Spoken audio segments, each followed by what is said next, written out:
Welcome to the Conversations with the Deans by Rethinking Economics Netherlands. In this interview series, we aim to interview deans of different economic faculties throughout the Netherlands. The aim of the series is to shed light on the current state of Dutch economics education and how it relates to the ideas of rethinking economics. Today we have Professor Wilko Letterie with us. He is Associate Dean of Research and Education at the School of Business and Economics at Maastricht University. Wilko Letterie studied econometrics at the Erasmus University in Rotterdam, where he later did his PhD at the Department of Economic Policy. He joined Maastricht University in 1997, where he now worked, taught, and researched for over 24 years. Since 2002, he works at the Department of Organization, Strategy, and Entrepreneurship, and became a full professor in strategic management in 2015. Next to teaching in Maastricht's interactive problem-based learning setting, he has, for example, researched the capital and labor adjustment process of organizations, pricing decisions, innovation, and alliance formation.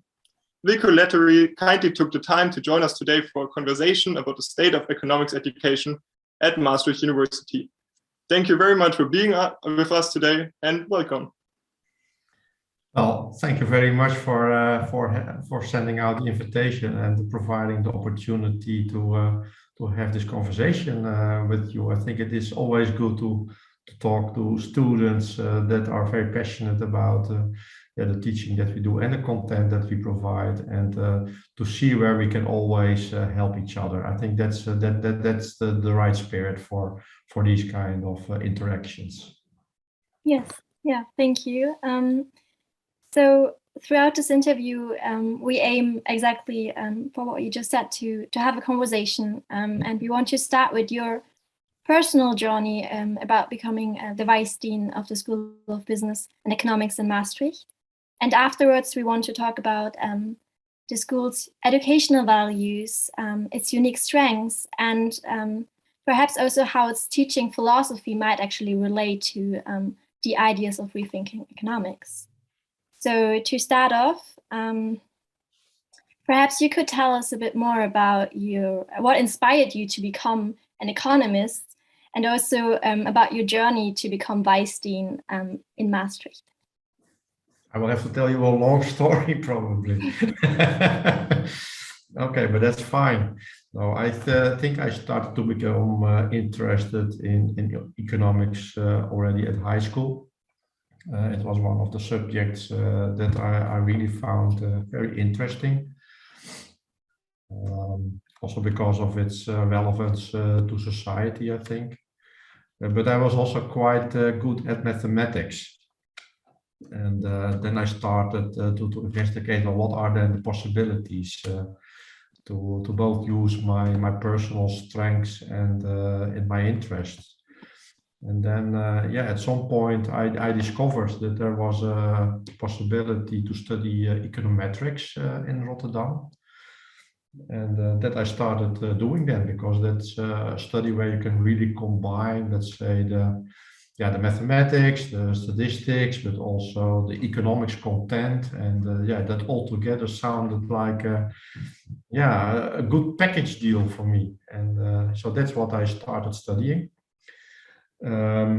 I enjoyed the study, but at some point I also recognized that the study I find interesting, but also the way it was taught in Rotterdam, it was very technical. A lot of mathematics, and I enjoyed mathematics, that's also true. But at the same time, I think I was then in my third year or so, I really started to become much more interested in applications. And that was the reason why I decided to move away a little bit from the more technical side from the studies and towards more the applied content, let's say. So I did somehow major then in topics related to economic policy. And that is where you get much more into the applied topics, and that really stimulated me. It was really something that I really did enjoy, And I really got eager to understand both the behavior of governments, the behavior of voters, but also the behavior of central banks. And I really found that super interesting. And I learned that also during a student assistantship that I was then doing at Erasmus University. That's also how I got to know my PhD supervisor. So we were already working together when I was a student, and that collaboration continued into a PhD trajectory. And that is also where I wrote my PhD in, so in political economy. That I enjoyed really a lot, and it was a lot of fun. And again, it was about voters, about governments, and found that really interesting. Well, of course, a PhD process at some point ends, and that's good. And but by that time, I worked already for quite some time, and no, I should say I stayed at Erasmus for quite some time, both as a student and as a PhD candidate. So altogether, it was about 9 years or so, I think. And then I really thought it is time to move on also, and to learn new things. And I got an opportunity then to work at the Maastricht University, and that was in 1997 then. And since then I am in Maastricht. And it also meant that I changed the focus of my research. So then I was, when I came to Maastricht, I started working on firm behavior, firm decisions related to capital investments and labor adjustment. And that I also found very interesting to work on. And that was basically the start of my academic career by being here in Maastricht. And over the years, I have also touched upon other subjects related to alliance formation and innovation topics.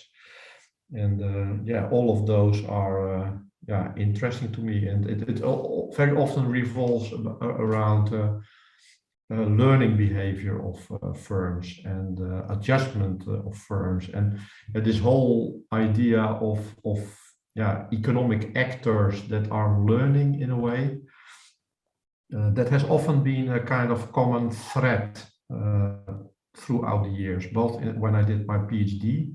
So also these topics on voter behavior, but also behavior by policymakers. That very often there is an element of learning and adjustment in it, and that is something that that somehow triggers me always, and that I find cool to work on.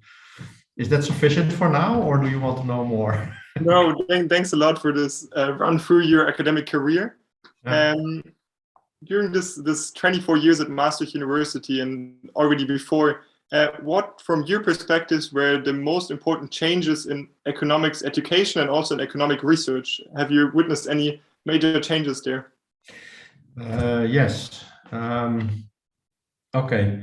So I think and then I have to go back again to my Rotterdam time.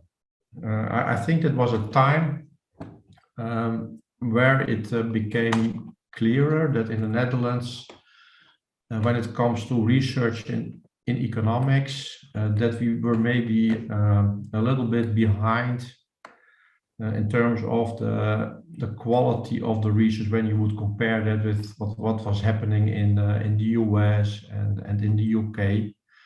And I think you could really see the influence then of people like Rick van der Ploeg, Zweden van Wijbergen, Lans Bovenberg, that really, and also Arie Kaptein in Tilburg. So it was really a group very often based in Tilburg that really gave a push to become much more research oriented. And I think that started off around that time, more or less. And that has been, let's say, a kind of a trend that has lasted for quite some decades. that universities really focused when we're talking about economics very much on research output and quality of research, and I think that has lasted for quite some time. I think what we see happening at this point in time, that there's a much bigger push, or much bigger demand, I think, or maybe I should say it that way, for research not only being of high academic value, but also that it should become much more societally relevant. I think there's a big demand for it, both from, let's say, society itself, but also from research funders these days. So you can clearly see that there is a demand for mission-driven research. And of course, it's clear why that is also happening. I mean, we face many challenges these days in society. So it is either because we do now really see that caring for our environment is really important. So we know what's happening with the climate, etc. And there's also digitalization going very fast now, which requires also all kinds of changes in the skills that people need. So all these developments, that they really require also academia to at least understand the problems, and if there are solutions, to maybe also come up with these. And I think that is something that is now becoming stronger and stronger since maybe 5-6 years or so. We clearly see that, and that I think is maybe the most visible change that I see in the academic world at this point in time, and then maybe that's also an answer to your question. And regarding the economic education, can you there also see some changes compared maybe also to your own study times and how you teach now? So Rotterdam, of course, is a different university compared to Maastricht. So I think what really distinguishes Maastricht from Rotterdam is that here we work with problem-based approaches. It is very clear that this is happening in our teaching delivery. So we have small scale. Typically the courses revolve around problems or challenges that either organizations or societies or firms are experiencing, and we try to address those in the courses. And not all courses do that equally well, but that is the ambition. That typically within our programs, we ask students to start with real world problems, and I think that's also the strength of what we're doing. And I actually find that also inspiring. I really had to learn that also when I came from Rotterdam to Maastricht. I mean, it's a different approach, but it is something that I think we should really cherish here in Maastricht, because I do think that it is important to the identity that we have. And I think you actually see it also in the research that we do. So very often it is problem-oriented or challenge-driven, maybe I should say it in that way. And we also have very strong organizational units that really are geared towards that. I'm not sure whether you know, but we have ROA, which is a research institute on labor market challenges. We have UNU Merit. We also have the Maastricht Sustainability Institute. And this is all entities that are focusing on challenges. That is their mission. And I think that's also what distinguishes from Maastricht from other entities. So you see really, I think, that we have a very strong capability also in terms of both in our research, but also in our education to work on challenges. That is really ambitious. Of course, we can do things better. That is always the case. But I think it really sets us apart from the rest of what is happening in the Netherlands. Yes, we can certainly agree with you on that as students ourselves. We will come back to values and missions again at a later point. Mm-hmm. And now you already mentioned previously that you perceived your economics education and econometrics to be specific, sometimes a bit technical. Yeah. Are there any other things that you would have liked to be different throughout your education or academic career?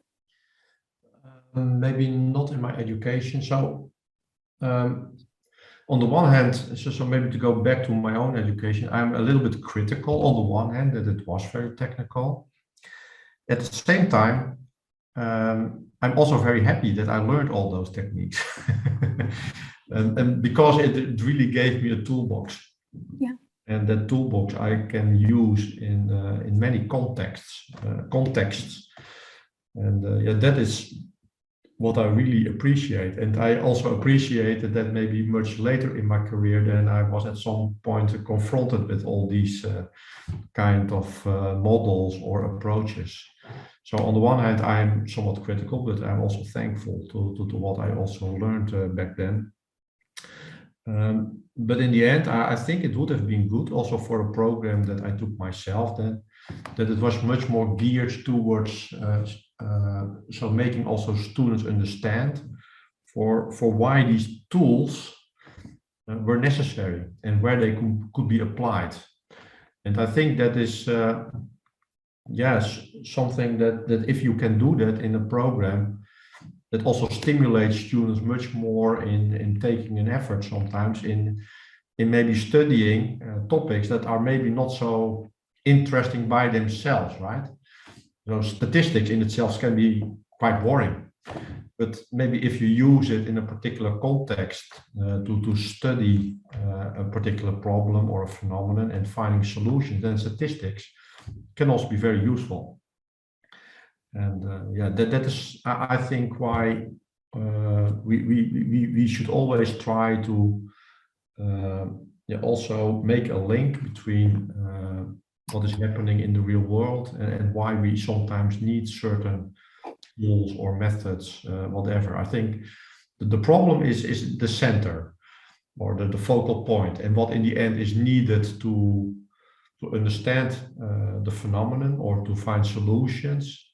I think that is in the end a function of the challenge that we are facing, and I think that is I think what we should always keep in mind. Before we dive in and look closer at the faculty itself, linking also to the question of how economics links or which role it has in society, what do you think is the primary role of economists and what can they contribute to society? I think economists can contribute a lot. So again, economics is also essentially a kind of a toolbox. And what we are good at, I think, is trying to understand scarcity of resources, for instance. Also how individuals or maybe organizations and entities make choices. And that is very important that we have to, let's say, the toolbox to understand those kind of issues. And it really then also allows us, I think, to also maybe think about solutions for many of the challenges that we are facing, whether it comes to the climate. So every day also people have to make choices about, for instance, whether or not to have solar panels on their house, whether or not to buy a car or maybe instead go by train to their work. all these kind of practical things relate to choices made by individuals. And I think economists can contribute to understanding those kind of choices that individuals make. And if that is so, then we can also provide insight into the challenges that we are facing as a society, whether that is when it comes to sustainability or maybe choices in terms of education that people need to make, or maybe obtaining new skills. I think we are well positioned as a discipline to also contribute in terms of finding solutions to the challenges that we face in society. It also can relate to poverty. And then again, you touch upon the scarcity of resources and how that can be allocated across different actors in the economy. I think that is altogether why economics can play a big role. Okay, thank you. We now want to talk about the economics faculty in Maastricht and its specific values. Well, you already mentioned quite a lot of characteristics that you perceive to be very special or very good at Maastricht University, such as PBL, but also research in the labor market or regarding sustainability. Could you maybe elaborate on them, or perhaps at other qualities that you think make Maastricht University unique compared to other Dutch universities?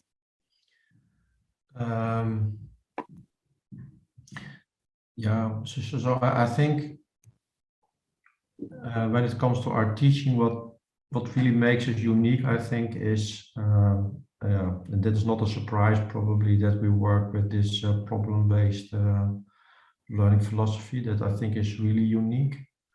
Small scale teaching, there's many international students, and I think having that in our educational delivery makes that students are really triggered to be engaged.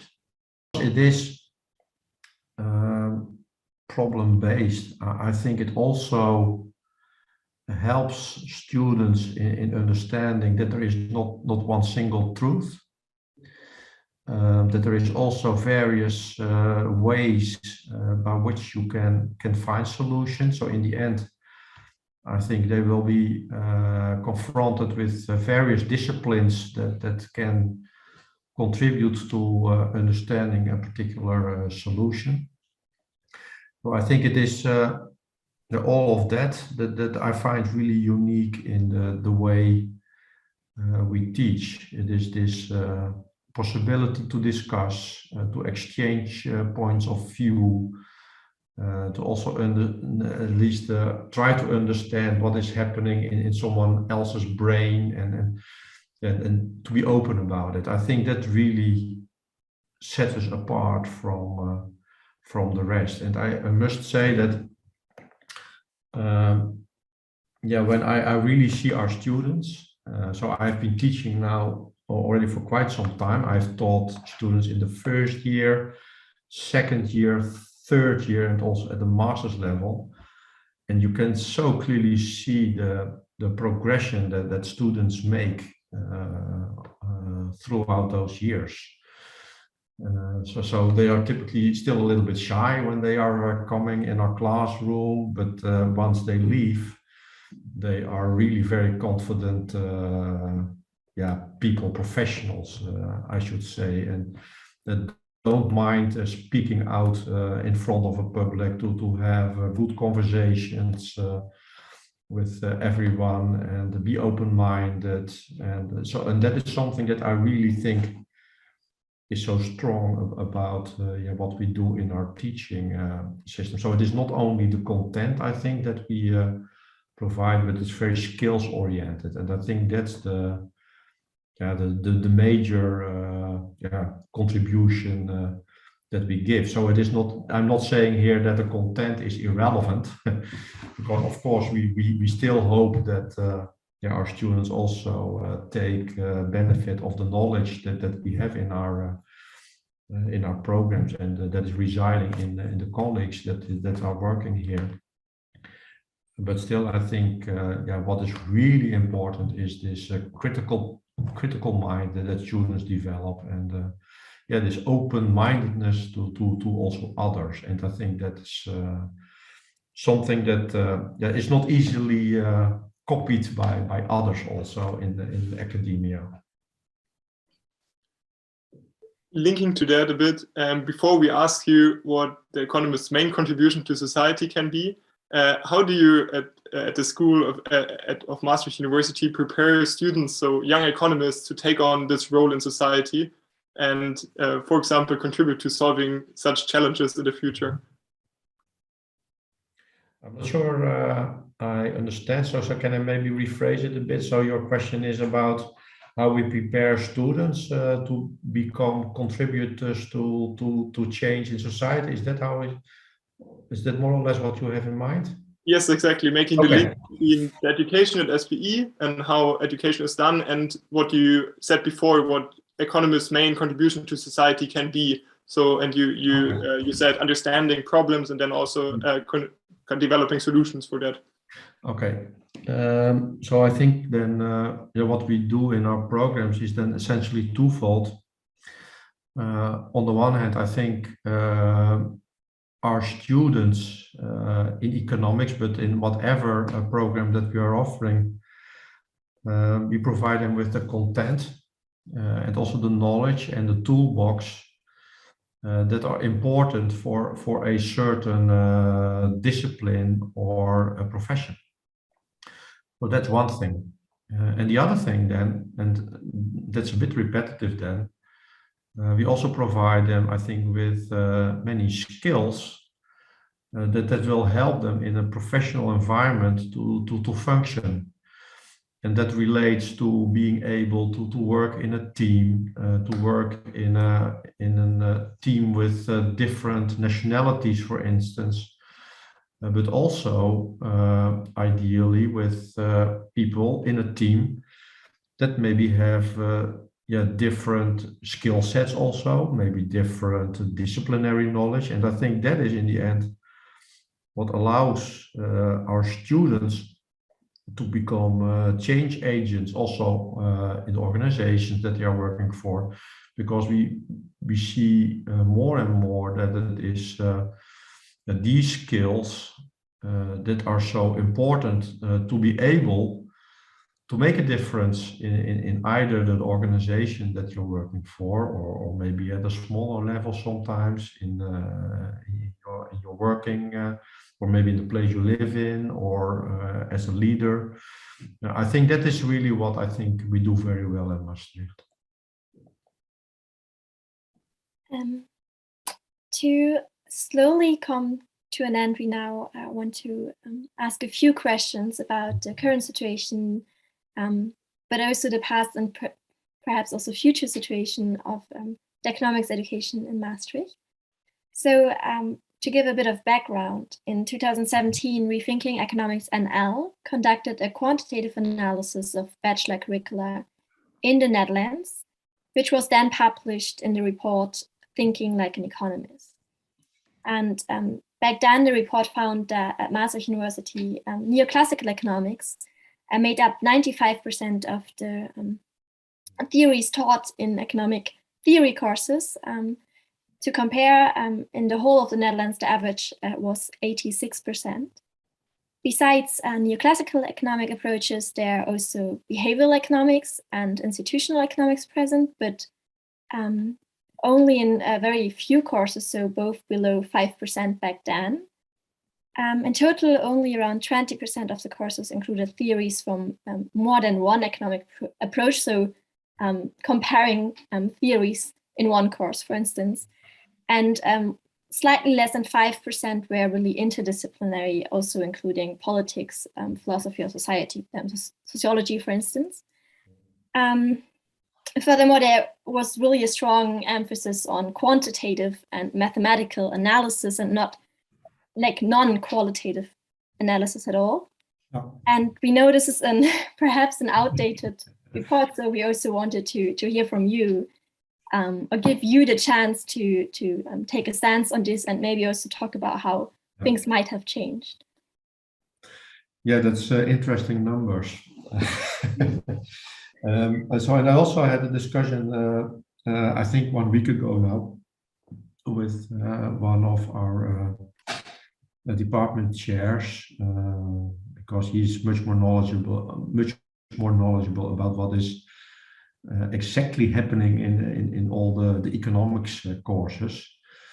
And he was also surprised about these numbers, and he also doesn't recognize these somehow. Of course, there's probably indeed a kind of a strong bias towards the more classical approaches. That is probably true. Having said that, there is also quite a bit of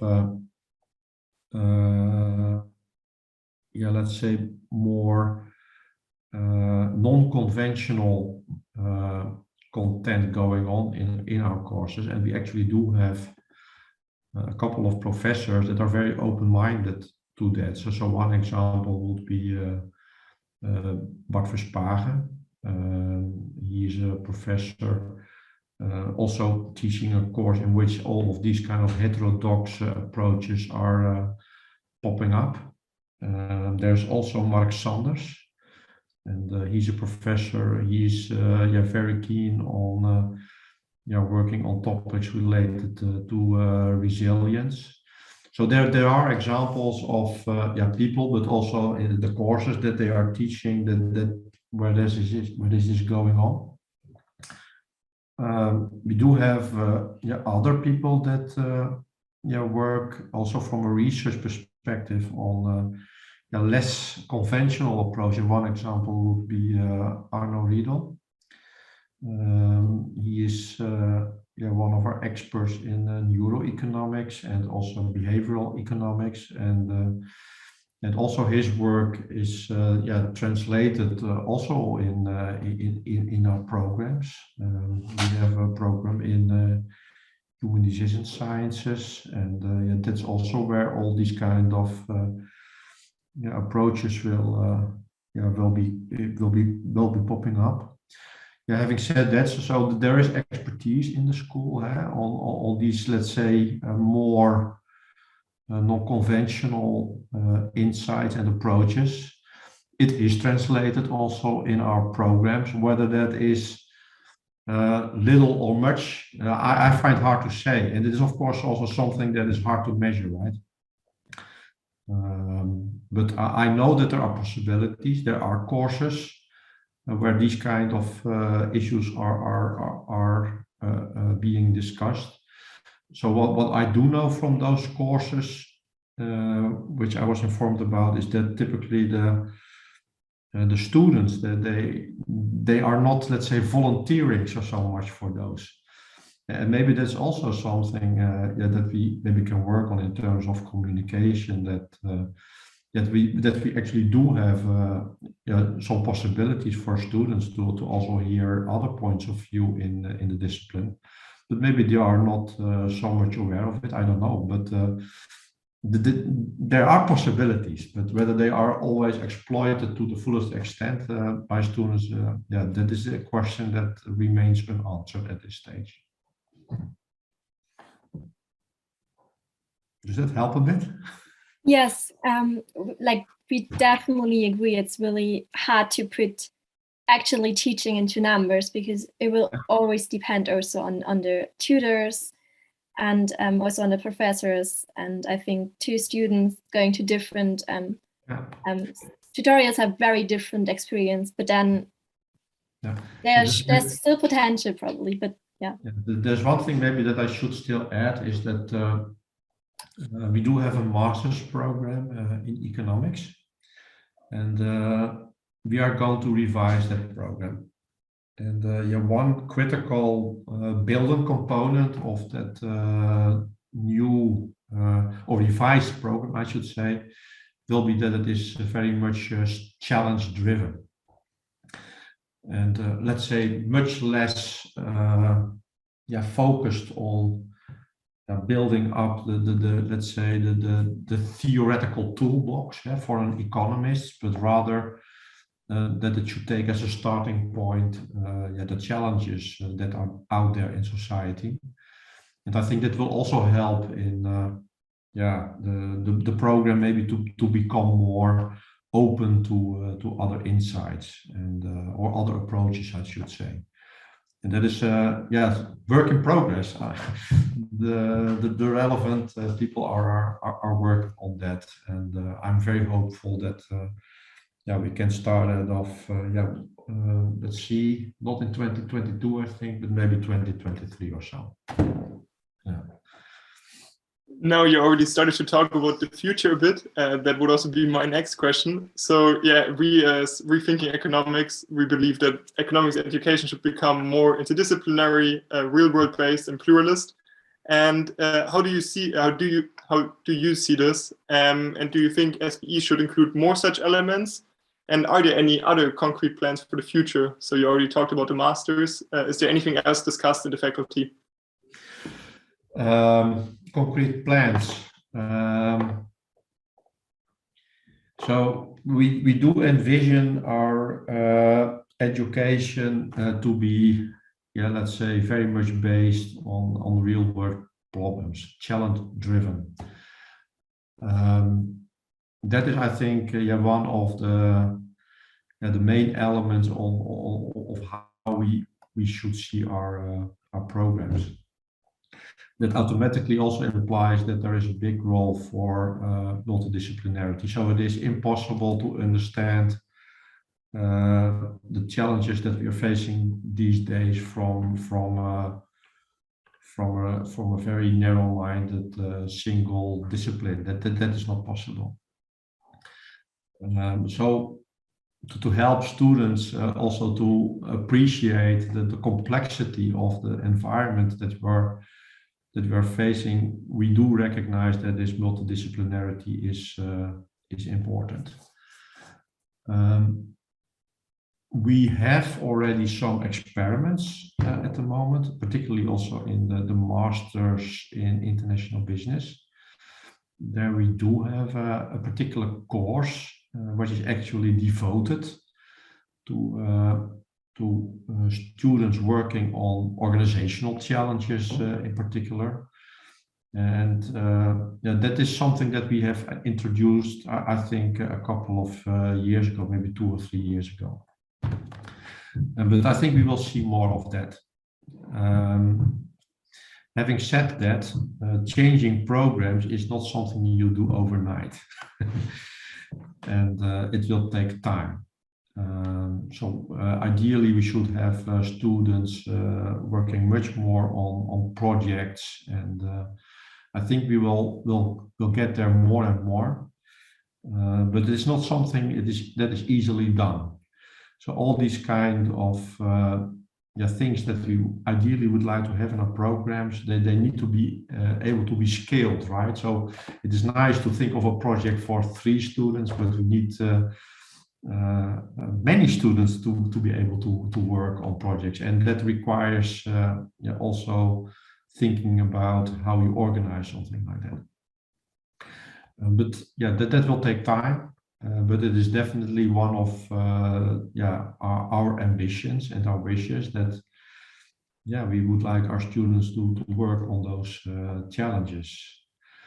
That there are some, let's say, early thoughts on how that can be done, but that is really in a very preliminary stage. And I think when we will have such a program that really would say, let's say, fulfill all the requirements of our vision of how education could look like, then maybe we are 7 or 8 years away from now. Because that really will take time to both experiment, because we need to learn how to do all of that. And you have to do it well when at some point in time you do it.